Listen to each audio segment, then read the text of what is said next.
आज जो सबसे ज़्यादा परेशान है वो बिजनेस तबका है।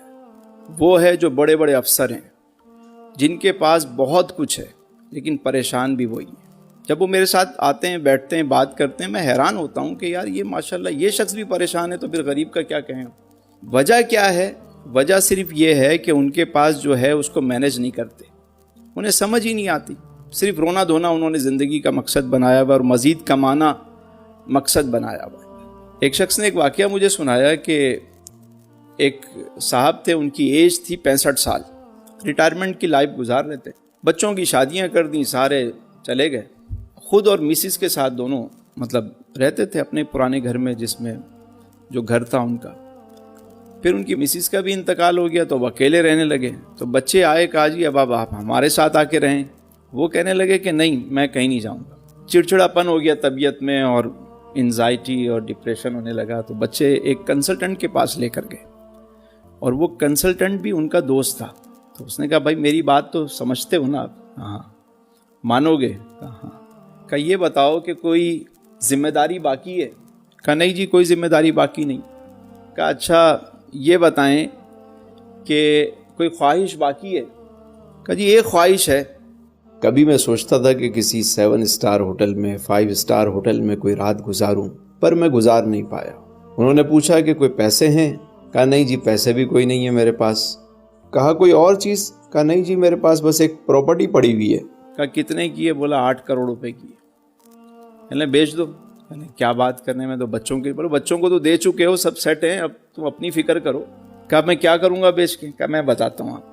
8 करोड़ की अगर ये बिक रही है, कमर्शियल प्लॉट है, तो हम इसको 4 तुम्हारे बैंक में रखवाते हैं और 4 से कोई कमर्शियल एक और जगह ले लेते हैं। कहा फिर क्या करेंगे? कहा मैं आपको 5 स्टार होटल में शिफ्ट करवाता हूँ। कहने अच्छा। कहने देख लें भाई, कोई बात नहीं। 10,000 रुपये पर डे पर उनको ले गए वो। 6 महीने का कॉन्ट्रैक्ट हुआ और 5 स्टार होटल में उनको शिफ्ट कर दिया गया। 4 करोड़ रुपए उनके जो है उन्होंने डाले बैंक में और 4 की कोई से प्रॉपर्टी ले ली, दुकान वगैरह ले ली कमर्शियल। अब 10,000 रुपये के हिसाब से महीने के 3 लाख रुपए वो पे कर रहे हैं, ठीक है। साल के कितने हो गए? 36 लाख रुपए। बाबा जी की उम्र थी 65 साल। उन्होंने क्या किया, 6 महीने कराची में, 6 महीने लाहौर में, 6 महीने भुरबन में, जहाँ का मौसम अच्छा हो वहाँ चले गए। और तय ये पाया कि भाई बाबा जी जो हैं वो होटल की जकूज़ी, सवाना, जिम, सारी चीज़ें, सारी फैसिलिटीज़ इस्तेमाल करेंगे। शूज़ उनको पॉलिश किए हुए मिलेंगे, कपड़े जो है वो धुले हुए मिलेंगे, 3 टाइम खाना बेहतरीन मिलेगा। वो तो महीना 2 महीना गुजरा कि वो बाबा जी का रंग रूप ही चेंज हो गया, वो तो दोबारा जवान हो गए। अब और होटल की गाड़ी इस्तेमाल करते, कहीं आना जाना होता। नीचे होटल में रोज़ाना 5 स्टार होटल था, रोज़ वहाँ पे वर्कशॉप होती, कोई ना कोई सेमिनार होता, वो उसको अटेंड करते, उनकी लर्निंग हो रही होती। बाबा जी दिन ब दिन जवान होने लगे भाई, सेहतमंद, फिट, रोज़ जिम कर रहे हैं, स्विमिंग कर रहे हैं, वो तो नए नए लोगों से मिल रहे हैं, लर्निंग हो रही है, सीख रहे हैं, स्टाइल चेंज हो गया उनके। तो वो मज़ीद जो है वो तकरीबन 7.5 साल जिंदा रहे बाबा जी, और वो 5 स्टार होटल में रहते थे।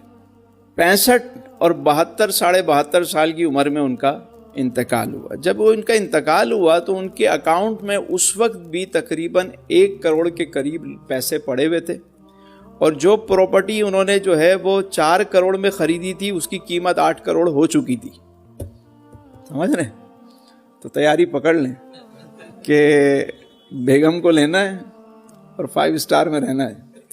यानी मैं समझता हूँ इतने बड़े बड़े बिजनेसमैन हैं, इतना कुछ उनके पास पड़ा हुआ है, लेकिन वो उनका रोना ही ख़त्म नहीं होता। अरे मैंने कहा यार एक चीज़ खुली करा लो, तुम सुकून से ज़िंदगी गुजार लो अपनी। क्या करोगे बाद में? ये सारा वैसे ही बंटवारा हो जाना है। मरने वाला वो वाहिद शख्स है जिसका अपनी विरासत में कोई हिस्सा नहीं है, सब बांट दिया जाता है। कितना है बदनसीब ज़फ़र दफन के लिए, 2 गज ज़मीं भी ना मिली कुए यार में। उम्रे दराज मांग के लाए थे 4 दिन, 2 आरज़ू में कट गए 2 इंतज़ार।